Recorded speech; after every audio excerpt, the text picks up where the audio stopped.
Assalamualaikum warahmatullahi wabarakatuh. Saya Anissa Wulandari, NIM 2020-10331, ingin menjelaskan tentang apa itu analisa fundamental dan analisa teknikal beserta contohnya dan tips and triknya. Analisis fundamental adalah metode evaluasi nilai suatu aset atau sekuritas dengan menganalisis faktor-faktor ekonomi, keuangan, dan lainnya yang dapat mempengaruhi nilai intrinsik dari aset tersebut. Tujuan dari analisis ini adalah untuk menentukan apakah aset tersebut undervalued atau terlalu rendah harganya atau overvalued atau terlalu tinggi harganya. Komponen utama analisis fundamental yang pertama yaitu laporan keuangan, menilai laporan laba rugi, neraca, dan laporan arus kas untuk memahami kesehatan keuangan perusahaan. Contohnya, memeriksa pendapatan, laba bersih, dan rasio utang terhadap ekuitas. Yang kedua, rasio keuangan. Menggunakan rasio seperti price to earnings atau PA, earnings per share atau EPS, dan return of equity untuk membandingkan kinerja perusahaan. Contohnya, jika perusahaan A memiliki PA ratio lebih rendah dibandingkan dengan rata-rata industri, mungkin menunjukkan bahwa sahamnya undervalued. Yang ketiga, faktor ekonomi makro. Menganalisis kondisi ekonomi secara keseluruhan, termasuk inflasi, suku bunga, dan kebijakan pemerintah.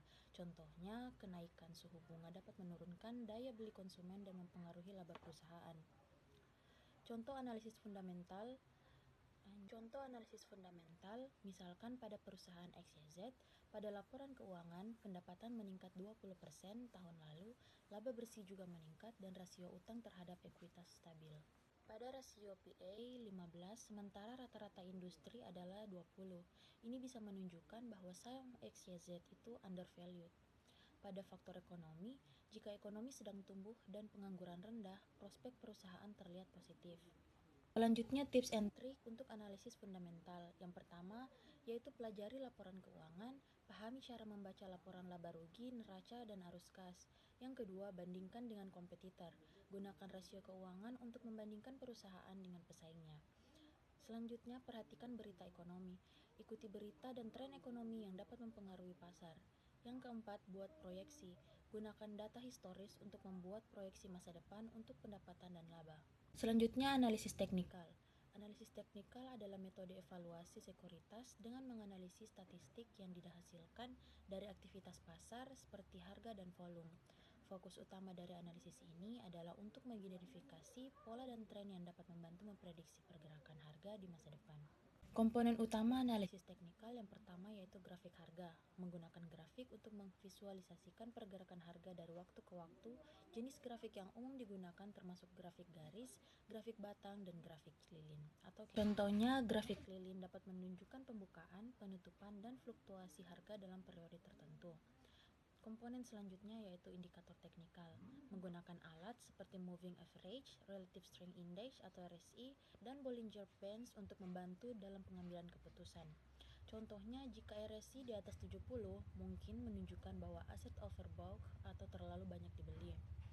Komponen yang selanjutnya yaitu pola grafik, menganalisis pola seperti head and shoulders, double tops of bottoms, and triangles untuk memprediksi pergerakan harga. Contohnya pada pola cascading triangle dapat menunjukkan potensi bullish breakout. Contoh analisis teknikal, misalkan saat menganalisis saham ABC. Pada grafik harga, kita bisa melihat grafik lilin menunjukkan tren naik selama beberapa bulan terakhir. Selanjutnya pada indikator RSI, RSI saat ini adalah 65, mendekati level 70, menunjukkan bahwa saham tersebut mungkin overbought. Pada pola grafik terdapat pola bullish ascending triangle yang menunjukkan potensi breakout ke atas. Selanjutnya, tips and trick untuk analisis teknikal. Yang pertama, menggunakan multi time frame, analisis pada berbagai kerangka waktu untuk mendapatkan perspektif yang lebih baik. Yang kedua, yaitu kombinasikan indikator. Gunakan beberapa indikator untuk mengkonfirmasi sinyal yang sama. Yang ketiga, tetapkan stop loss. Selalu gunakan stop loss untuk membatasi resiko pada setiap perdagangan. Yang keempat, amati volume. Perhatikan volume perdagangan. Volume yang tinggi dapat mengkonfirmasi kekuatan pergerakan harga. Dari penjelasan saya di atas, saya mengambil kesimpulan, baik analisis fundamental maupun analisis teknikal memiliki pendekatan dan tujuan yang berbeda dalam mengambil keputusan investasi. Analisis fundamental lebih fokus pada nilai intrinsik dan kesehatan keuangan suatu perusahaan, sementara analisis teknikal lebih memfokuskan pada pergerakan harga dan pola pasar. Menggabungkan dua pendekatan ini dapat memberikan wawasan yang lebih komprehensif untuk pengambilan keputusan investasi yang lebih baik.